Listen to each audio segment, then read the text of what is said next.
In here, we can park them up and they can go about their business without all the extra health and safety concerns that come from having. Here now behind me was where the old convention centre used to be. That's obviously town hall. Again, future is a little uncertain, and we're working with the Christchurch. There's now a large debris pile, and they're still taking the foundations out. So quite a significant amount of engineering work to go there before that area can be opened back up. It was a site where, unfortunately, people will know by now that's going to be imploded on August the 5th. And we're expecting a lot of people to come along and have a look at it. Now cut down to 4 stories, and they'll get the high reach in there shortly and start taking that building apart to those retail shops and really keep the economy of Christchurch moving. Now behind me, a number of other buildings are particularly well at all, and they've been taken down. And one of the big contractors in the city, Nikau, are in there. That's what a dirty demolition looks like. That building was not in a state where we could put people into it to carry out a normal demolition, so they knock it down with it, stuff still in it. Vic from Valley Busters and the rest of the crew, a real highlight of the central city and the CBD. Those guys have been feeding our contractors. This is Donald Trump's private jet. A Boeing 757 that's a giant in its class. On it, it's got a very nice look to it. It's extremely fast for an airline. It's extremely comfortable. It takes turbulence very, very well. It's kind of like the Ferrari in the airline category airplane. Inside, the $100 million plane has enough gold that, if melted down, could gold plate the outside of a Greyhound bus. The plane has a screening room that's the same size as a large home theater and equipped with a 57-inch TV. This 757 even has 2 bedrooms and a shower. Need somebody with great integrity, has tremendous amounts of money at stake.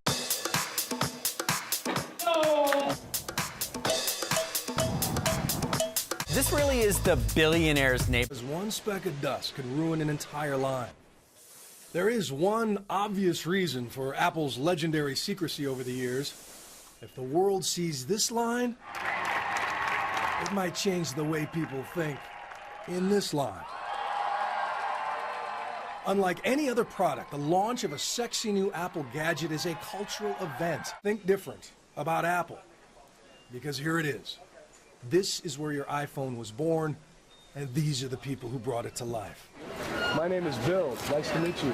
I'm first struck by how young, but 17, 18, no one looked over 30.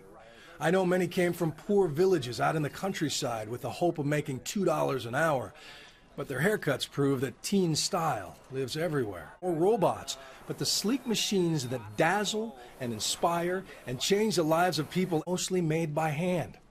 After hand, after hands to assemble an iPad, they tell me, and they can turn a raw hunk of aluminum into a sleek design, complete with the bitten Apple logo, at the rate of 10,000 an hour. At the end of this process, I find 27-year-old Xiao Ying, who carves the aluminum burrs from 3,000 apples every shift. Silence. And they will repeat that motion and hear that fembot voice a few thousand times more before lunch. Cents for a plate of meat and rice. If they eat fast enough, they can catch a few winks back at their spot on the line. The Foxconn executive tells me it's now more than ever. They are trying to prove that to the world. Until this year, Apple had never released the names of its suppliers. They almost doubled the number of supplier audits performed last year, and a few months ago they decided to join on customers, and most of them have escaped this recent storm of bad publicity. As one of the FLA auditors explains, the biggest and most visible brands often take the heat. For Shenzhen, the Fair Labor Association audit continued. Arette van Heerden of the FLA insists that when they publish this report, any whitewash will be obvious about low pay. But in China, other than complaining, there's very little they can do about it. Right? Our company, because they will get paid a lot more than anyone else.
markets in the U.S. and importantly for the New York Stock Exchange. Communications with the street, with the floor, with the company, and ensuring that there's human oversight of that function.